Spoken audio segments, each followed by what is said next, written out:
From KUOW in Seattle, welcome to Soundside. I'm Libby Dankman, and welcome to our Seattle mayoral debate for 2025. We have a live studio audience here at KUOW and candidates who are going to talk about the issues. We have two candidates running to lead the city of Seattle. Incumbent Mayor Bruce Harrell was elected to the position in 2021. He served on the city council for 12 years. Mayor Harrell, thank you so much for being here. Welcome. Thanks for having me, Libby. I'm excited. So his opponent is Katie Wilson. She founded the nonprofit Transit Riders Union and serves as its chair. Katie Wilson, thank you very much for being here. Great to be here. And I want to just take a moment to say thank you to our studio audience, especially on a night where the Mariners are in Game 7 of the ALCS. I really appreciate all the time and attention to democracy tonight. Thank you. We're going to have a great debate. So before we get started, just a couple of rules to go over. Each candidate is going to have 90 seconds for a first answer to a new question. For most questions, the other candidate will then have 45 seconds for a response. Some questions will be 90-90. I will note those for you.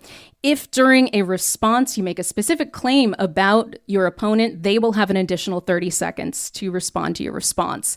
We're also going to have a lightning round at the end of all this for some fun, brief one-word answers. That's to close us out, followed by closing statements. No opening statements in this debate, but I think you'll find that the first question will give you a chance to introduce yourselves. All right. If we go over time, we have some friends who are going to help us stay on that clock, and you might hear this sound. Or you might hear this sound. Or maybe this.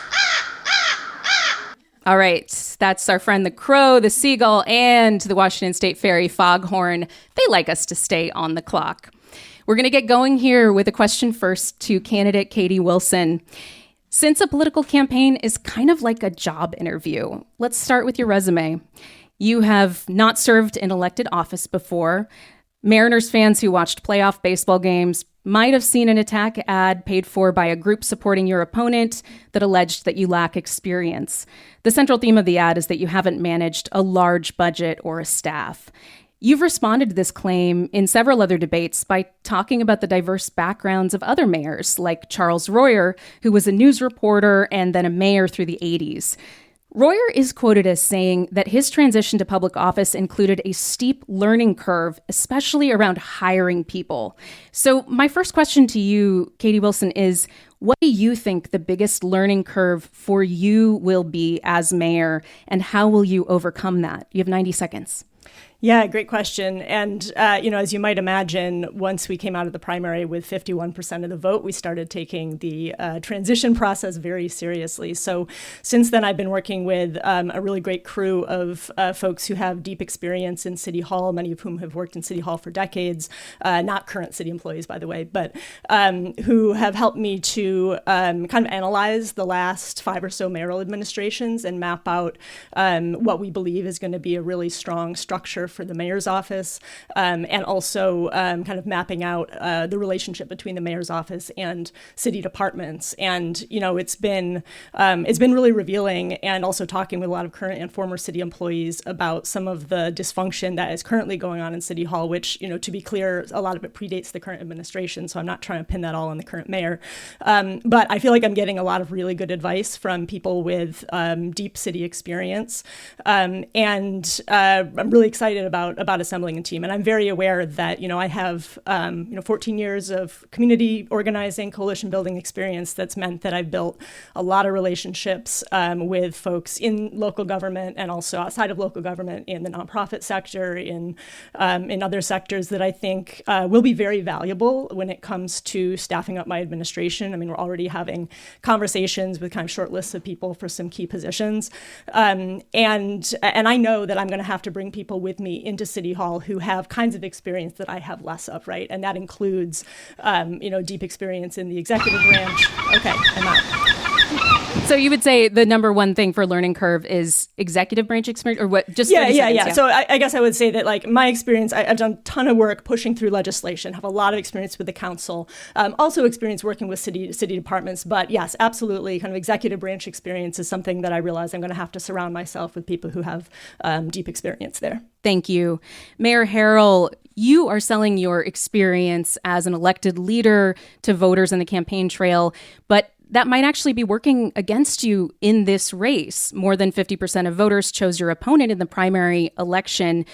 People appear to want change in this election. So, that can be a problem for an incumbent, of course, if it's a change election. In that spirit, what was your biggest regret of your first almost 4 years in office? And if you are reelected, how will you turn that around if voters give you that other term? My biggest regret? Well, that's a hard question for me because I don't really talk about regrets. I'll respond a little differently. It's a real tough job. That if you look at the last several mayors, and Charlie Royer was always an endorser of mine, and God bless him, his soul. You look at the last few mayors, they were mirrored with scandal. They had a lot of issues. You have a lot of responsibility. And I was given a very tough hand. Not only did we come out of the George Floyd era, we were struggling with COVID. Everyone had masks when I first took office. Worse, I had 320 officers quit. That's 1/5 of our force. 1/5. That's 5 precincts we have. That's like operating a city our size with 4 precincts. Worse, we were in a deficit. Since I've been mayor, we've had $642 million worth of a deficit. Now, my life story is one of overcoming challenge. I don't make mistakes. My mother and father did not raise me. I went to Seattle Public Schools, and I came out being able to make things happen, drive the outcome that we wanted to see. And that's how we were still able, even with a deficit, to invest over $1 billion in affordable housing. Unprecedented. Currently, $350 million in our housing. Unprecedented. Getting 10 applications a day. 4,000 applications a year to rebuild a public safety department, a new care response, an unarmed response to public safety. So what I learned is it's really tough to right the ship. The learning curve is huge. See that timing there? So I just instinctively knew it was going to. The learning curve is huge, and so is that voice of that crow. Katie Wilson, second question to you. Part of your plan to address homelessness includes housing people in some of the nearly 3,000 vacant affordable housing units in the city. You plan to redirect the housing levy voters approved in 2023 to cover the cost of rent and services. And this would require buy-in from affordable housing developers. You've talked about the ways in which things would have to kind of shift around, potentially like consolidating vacancies, things like that. It would likely require more funding sources to cover the costs as well. Greg Kim at the Seattle Times estimated that could run as high as $165 million annually. Your plan would also mean that those housing levy dollars that voters approved would not be going to building new affordable units. It would be redirected. And this is at a time when private sector construction is at a standstill. This is a big change. Is it all feasible? And does your solution today create a bigger housing shortage problem for tomorrow, potentially? 90 seconds. Okay, that's a short amount of time. So, first I want to say that one of the big reasons I'm running in this race is because of my deep disappointment with how the current administration has handled the homelessness crisis. We have thousands more people sleeping unsheltered on the street today than we did 4 years ago. But Brookings Institute has called Seattle a national outlier in our levels of unsheltered homelessness. So I believe it is an urgent priority to open new emergency housing and shelter and to get people inside.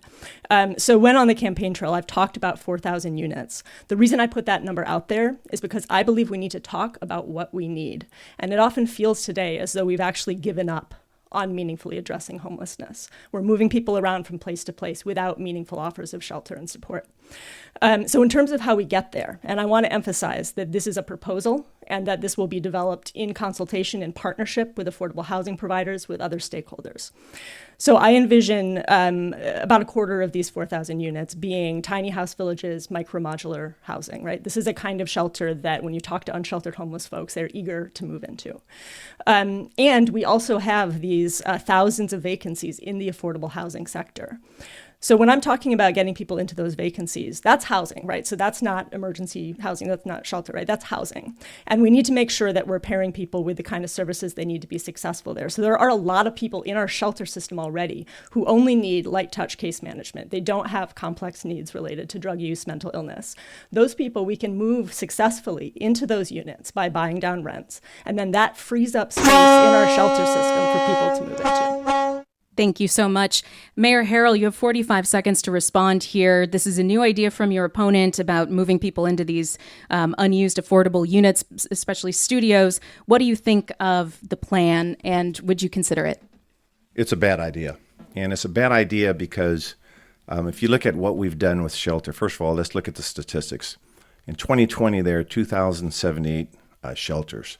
Under our administration now, there are 3,075. Homelessness has gone up in the state, in the country. Almost 18% of the people are unhoused in our country. It's gone up in the county, and certainly we have challenging times here, but 70% of the people we are putting in shelter through our funds are not becoming unhoused in Seattle. The challenge we have is we're not getting the regional participation that we need. When I say that 85% of the tiny homes of the entire county are here in Seattle. We don't want to kick teachers out, baristas out, social workers out of the affordable housing. We want to build for them and give homeless people the support services that they need. That is just not good policy, and it's not a best practice. And we're going to stay on the subject of homelessness. You talked about that 3,000 units number. You had promised to open 2,000 units during your 2021 campaign, Mayor, and that included shelter beds and supportive housing units. Those kind of go together to make up this emergency housing number of 3,000 that you're talking about. Also, the Seattle Times reported that a large chunk of those 3,000 beds were funded before you became mayor. When it comes to specifically the shelter beds, it looks like basically since you took office that you're treading water. As of last week, there were 13 more shelter beds in Seattle than when you took office, according to the Times count. In some cases, the city's homelessness dashboard has claimed, for example, that tiny home villages were relocated, but then became new shelter beds, even though they just moved across the city. They didn't add to the overall shelter capacity, but they were counted in that number. So what, to you, is the biggest obstacle to increasing shelter capacity during your term? And how will you change things if you're reelected? 90 seconds. Yeah, first of all, we have to reset the facts because there's a misdescription of what occurred. A lot of what occurred during COVID, we had one-time funds, we had ARPA funds, and those were used to get people off the street immediately. Period. Those funds ran out. And so what we had to do is find people new place to live and have a sustainable method by which we can shelter them.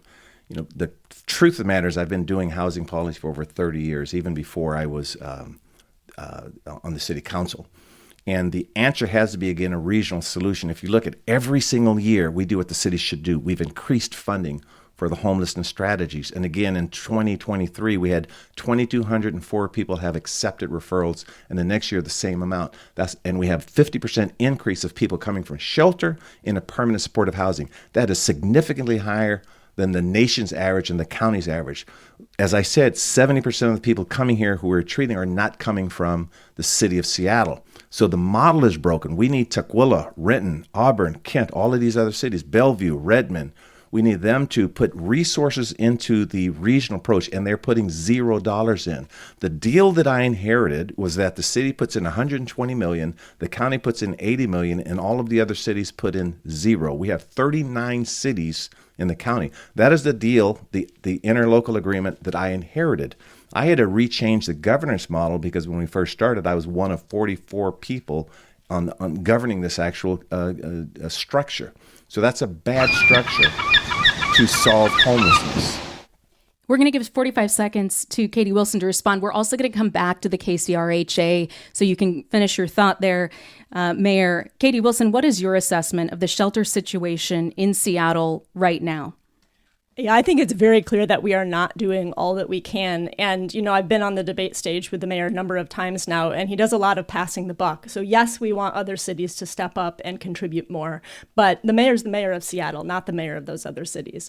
And, we have hundreds of tiny homes, empty tiny homes, sitting in storage lots in Interbay and SoDo.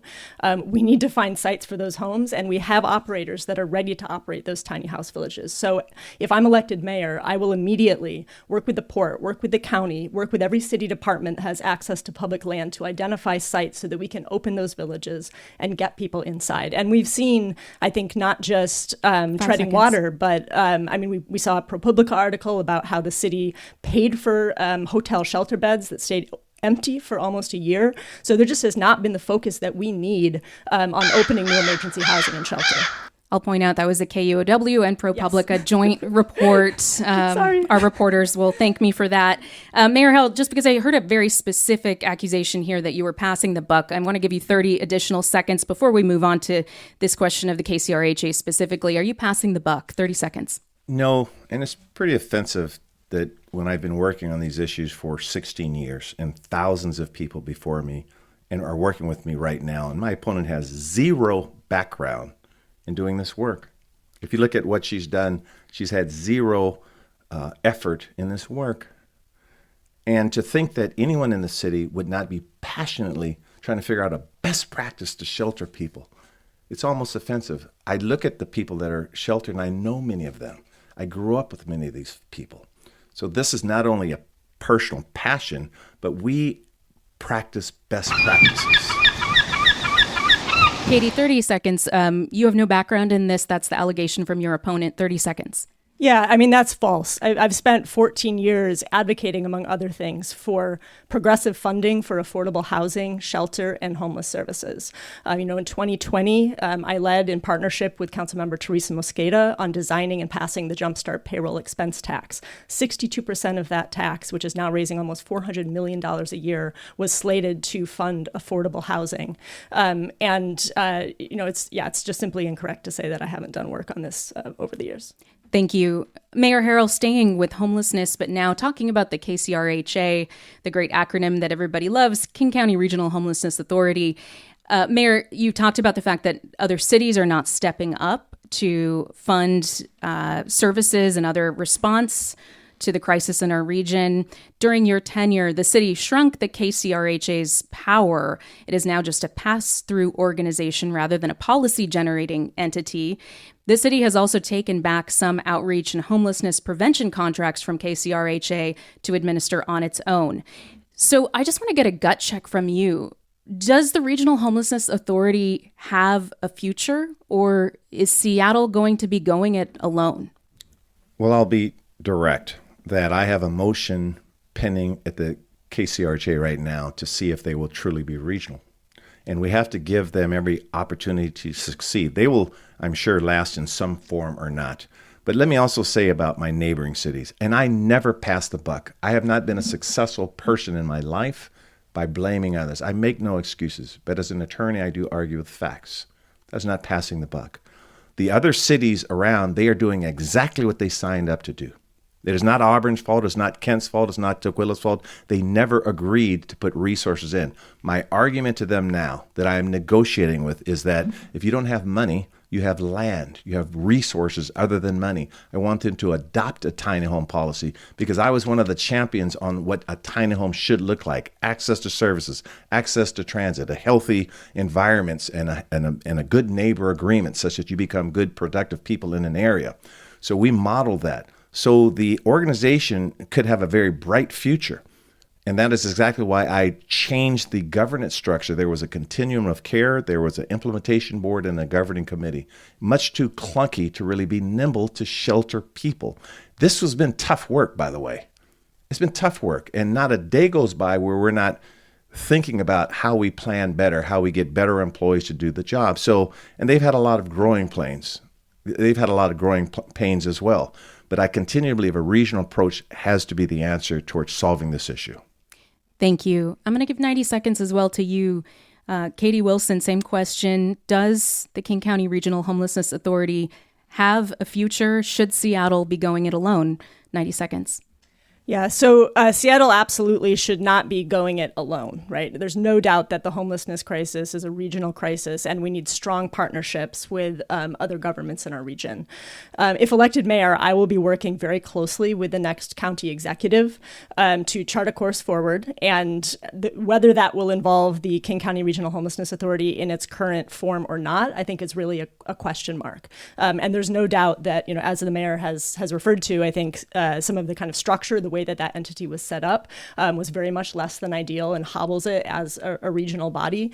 One of the promises of that agency was that when the city and county contracts were combined under one roof, that there would be kind of a rationalization and they would be rebid out from this single entity. That hasn't happened, so those contracts are still separate. So we're not really getting much of the benefit of having this single agency. I really think it's a question whether the agency continues in its current form or not. But there's definite costs to starting over. So I think we try to make it work, but then we have to be open to other options moving forward. Thank you.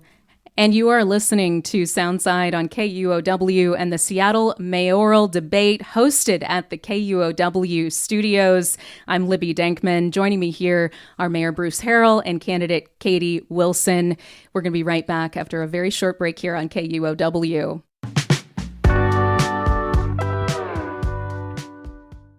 Welcome back to the Seattle mayoral debate hosted at the KUOW studios. Thank you, everybody who came out tonight for our debate. Democracy, especially during Game 7 of the Mariners playoff run there in Toronto. Mayor Harrell, the next question will go to you, and it's about growth and where the city goes from here. Urbanist voices were critical of your One Seattle comprehensive plan that's on the verge of passing in the city council. Critics said that it didn't allow for enough housing to meet demand and kept new density focused on certain busy corridors instead of more equitably spread throughout the city. How do you respond to those, again, mostly urbanist voices that we hear talking about your plan that way, and what is your vision for how Seattle will grow over the next decade? Sure. Well, we stand behind the comprehensive plan, but to make sure that we're listening, we issued a supplemental environmental impact statement, a supplemental report to make sure the conversation is real. We proposed 330,000 units. That's over twice the old plan, which had 160,000 units. There was an option 5 that I'm sure my opponent may say that we needed to go further enough. But we took the leadership to put down the stake and say 330,000 units. And I will guarantee you my opponent will not say what's going far enough, what that means. There's no number, ever. I also want a good quality of life in Seattle. I want open space. I want dog parks. I want a healthy lifestyle for people. So we calibrated where we thought growth should be. You go down Aurora Avenue, for example. We came up with the strategy of having 30 neighborhood centers. We want to make sure that Seattle has a good quality of life, but we want to embrace the growth that we will have in the next 20 years. Cars will be smaller. We're reducing the number of cars in the city. And so it's a very well thought out plan because I want to give people the quality of life that they deserve here. Thank you. Katie Wilson, on the subject of growth, a few years ago, you jokingly tweeted, quote, "Sometimes I wish Seattle would die just a little bit."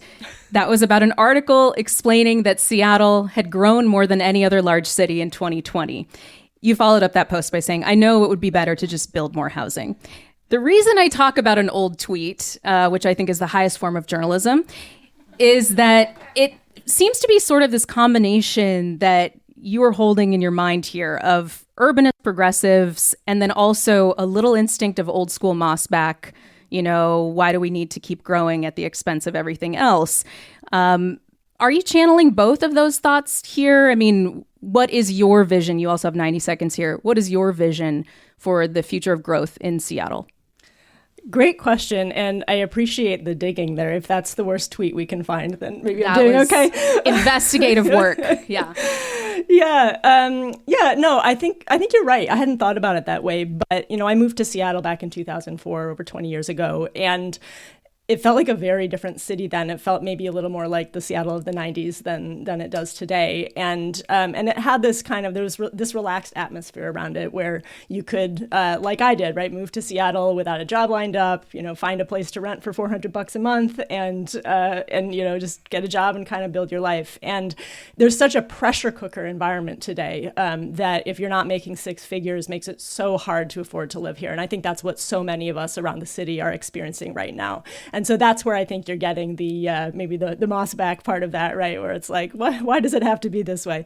But I really do think that it's clear that part of the reason why we're in this housing crisis that we're in now and why we're in this affordability crisis is that we have not grown our housing to match the growing population of the last 20 years. And so as highly paid tech workers have flooded into the region, that has just made rents go up and up and up and home prices go up and up and up.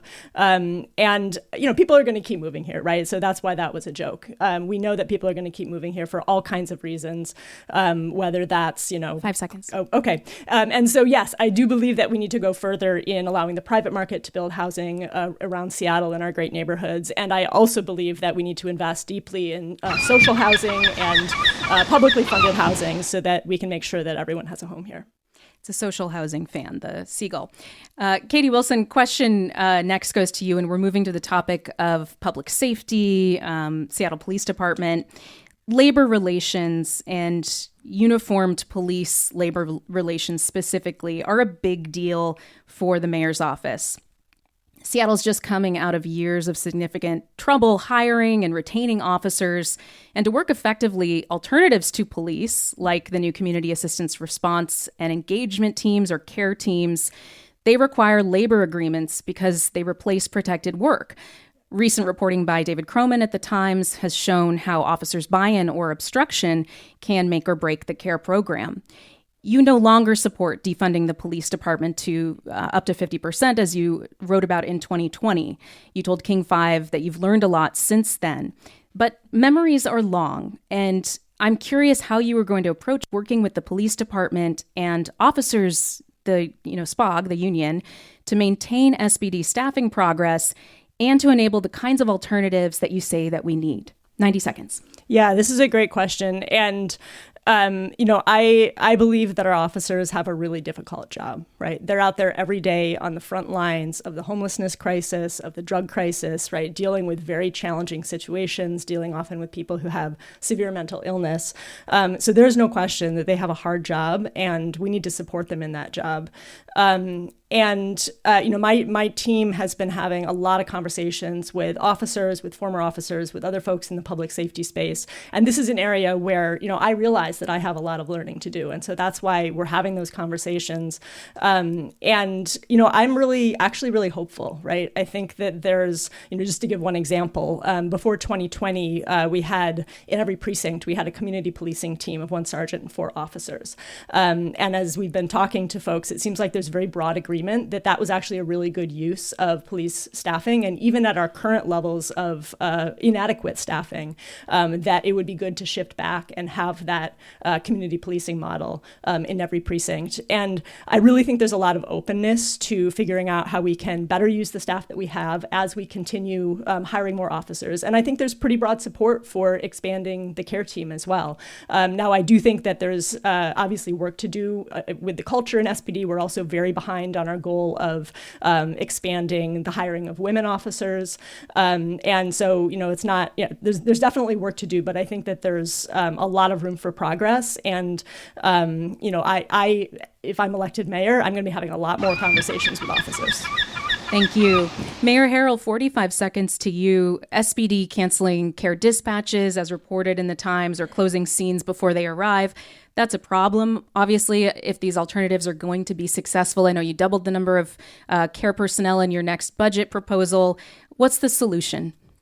It'll be solved.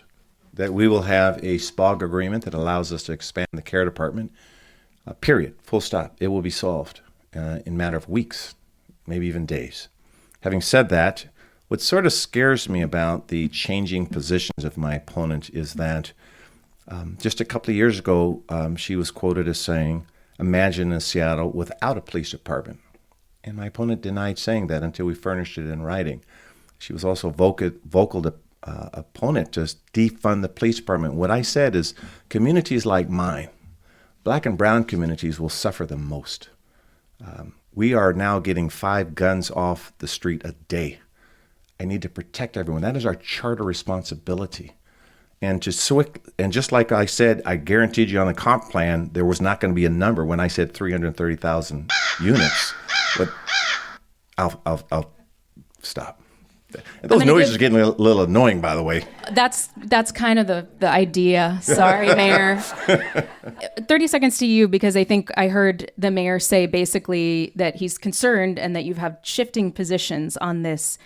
Katie Wilson, 30 seconds. Yeah, so I mean, in 2020, in the wake of the murder of George Floyd, we had a very contentious public conversation about what community safety really means and about what the role of policing is in that. And, I think it's important to draw some through lines, right? So one of the piece that I wrote in Crosscut at that time, which was about, what would defunding the police mean? And it was kind of an explainer. And one of the things that I was learning at that time, and I think a lot of people were learning, was that police perform many roles that they're not needed for. And the care team that everyone loves now came out of that conversation. So I just want to point out that, yes, I've learned a lot and my opinions have changed, but it's an evolution. I haven't gone back. We learned things and we are all growing from that experience. The Crow heard that it was annoying and it's back for more. So we're going to quickly move on, but stay on the topic of public safety here. Mayor Harrell, you signed a new misdemeanor drug law in 2023. You said it was a bold, health-first approach that prioritized treatment. A new report from the King County Public Defender's Office says that of over 200 drug cases brought by the city between October 2023 and July of this year, only 6 resulted in treatment or a court order directing somebody to receive treatment. Now, your office pointed out that this does not count law enforcement assisted diversion or lead clients who are not prosecuted. So the city attorney's office numbers, when they provided this, said that since the law was put into place, about 48% of people completed lead intake rather than be charged with a drug crime. Do you think that the drug possession law is working as intended right now? How can we get more people into treatment instead of jail? So the drug law, I actually drafted it, and I proposed it, and it's other cities are looking to us for guidance because it's a best practice law. Because we wanted to make sure that people who are killing themselves first, they get treatment. And you look at the numbers we had to correct, that 75% of the people arrested were diverted to the LEAD program, and my opponent was saying, again, with misinformation, that we had defunded LEAD, when the fact is in 2022, their original investments were $6.6 million, but in 2025, their investments were $14.5 million. We will arrest people who are drug trafficking and doing harm or threatening others, full stop. But we also continue to invest in upstream practices. And Lisa Dugard, the founder of LEAD, who of course endorses my reelection, understands we've been doing this work for about 10 years together. And so we have a good law. This is tough work right now. We have to look at people who are dying on the streets, but I also have to protect the streets. And that's what an executive does. An executive makes tough decisions when to protect streets and when to get people in treatment. And our county has to be a strong partner because they control the health space. That is their space. We pay into a health system. So we're working in collaboration with the county to make sure we're implementing best practices. But I think all of you could see the impacts of fentanyl. It's creating brain damage in these people who are killing themselves. 5 seconds. And so we have implemented an effective law, and we're implementing best practices in our approach. Thank you. Katie Wilson, 45 seconds. Is the law working? How can we get more people into treatment? Yeah, I mean, I think that report is definitely concerning and suggests that the law is not maybe working as intended. I guess what I'll focus on in my short time here is that, strong supporter of lead and diversion programs. And I think what's really important is that as we're looking at expanding those programs, their success hinges upon not just that long-term case management, but in actually having the shelter, the housing, with treatment, with wraparound supports that people are going to need to be successful there. And I think what we're often seeing in this moment is that even if you're able to get someone into treatment, there's often nothing at the end of that for them. And so this really goes to taking a holistic look at our whole system and making sure that we have those realistic pathways to permanent housing with support support that people really need. Thank you. We're to our final full question here. We have a lightning round following this. I'll start with you, Katie Wilson.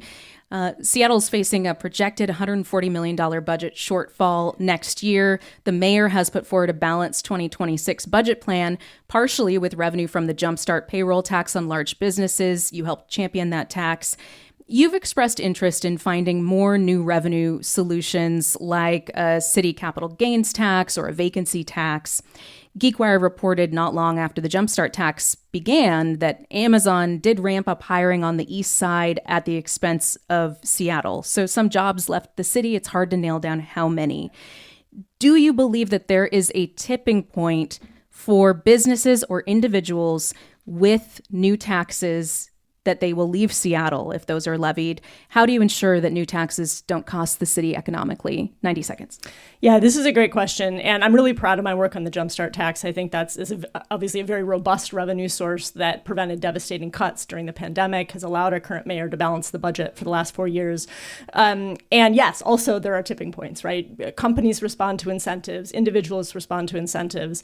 And so we have to be mindful of that, right? And so I absolutely think that we're going to need to seek new progressive revenue here in Seattle, but we're also going to have to be cautious about how we do that. And we're going to have to look at the data. We're going to have to look at how companies are responding. And so that's why I have focused on several other options potentially for raising new progressive revenue. I think it's possible that we could raise some more through the Jumpstart tax, but I do think we have to be cautious. And I also support, in the last legislative session, there was considered a statewide payroll-based tax that would have had a credit for Seattle companies that pay Jumpstart. I think that's a great idea because it would help to level that playing field. And so I definitely will be working with our state legislative delegation on progressive revenue at the state level and trying to find ways that we can do that so that we don't have this very different tax environment in Seattle versus in neighboring cities. Thank you. Mayor Harrell, I'm going to ask a similar question to you. You'll also have 90 seconds. You worked with Councilmember Alexis Mercedes Rink on a business and occupation tax restructure that's going to be on the November ballot. It would raise an estimated $100 million. You've also backed a new public safety sales tax hike and education levy. You have also relied on departments of the city to underspend, and that has precedent. Departments have underspent over the last 4 years by tens of millions of dollars. However, some on the council have raised concerns that relying on departments to spend less leaves the city unprepared for an economic downturn. Is your way of balancing the budget right now sustainable, too risky? What do you think? In 90 seconds. It's a best practice once again. What we've done is we looked at, on the underspend issue as an example, I have 41 departments who have an $8.5 billion budget. I need my departments to be fiscally responsible. So we have to do hiring freezes. We have to look at travel. We have to look at all of the expenses. I've asked them to cut approximately $40 to $50 million out of the budget. When we propose the B&O tax, and you don't see an organized campaign against that, it's a smart tax policy. 90% of the businesses will get a tax break. Businesses before that didn't have to pay the tax were capped at $100,000. Now, if you do $2 million, you do not pay the tax. Businesses that do more than $2 million, if they do $5 million, for example, they get credit for $2 million. We're trying to stimulate small businesses. And if you look at the other programs we've rolled out from a tax policy standpoint, you'll see that we've done a great job of trying to incentivize small businesses, which will be the key to our success. Now, the fact of the matter is we will lose jobs. 40% of our job sector is affiliated with the high-tech industry, 40%.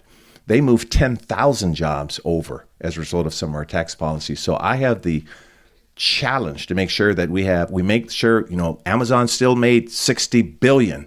Microsoft made $80 billion. They have to pay their fair share when they're extracting money out of our society. Make no mistake about that. 5 seconds. But I also have to calibrate making sure we don't have job loss because I want jobs downtown in the different business districts throughout the city. Thank you to our candidates. And we're going to move into a lightning round, just a fun wrap up here. We're going to move quickly through some serious and less serious topics. And I would like to hear the lightning round sound. There it is. That's the lightning round sound. And Mayor Harrell may be hoping that the lightning hits that crow that was driving him nuts earlier. Too good. Okay, so really quickly, again, we're going to start with a couple more serious ones. We're going to ask for just a one-word answer here. The city's new soap and soda laws, that's the stay out of drug areas and stay out of areas of prostitution. These laws, are they effective public safety measures? Yes or no? Mayor Harrell first and then Katie Wilson. Yes, they can be. Katie Wilson? No. Question number 2. Does Seattle have sufficient bus-only lanes on its roads? Yes or no? Katie Wilson first. No. No. Okay, we are holding this debate during a win or go home Seattle Mariners Game 7. If, I hate to speak this into words, but if the Mariners lose tonight, do we barbecue Humpy on a cedar plank, smoke Humpy and put him on a bagel, or fill in the blank? How should we make amends for Humpy at the altar of the baseball gods? Mayor Harrell, that question goes to you first. Well, Humpy is technically a pink salmon. You can only smoke a pink salmon. But I love Humpy, so we're just going to pat Humpy on the back and wish Humpy well.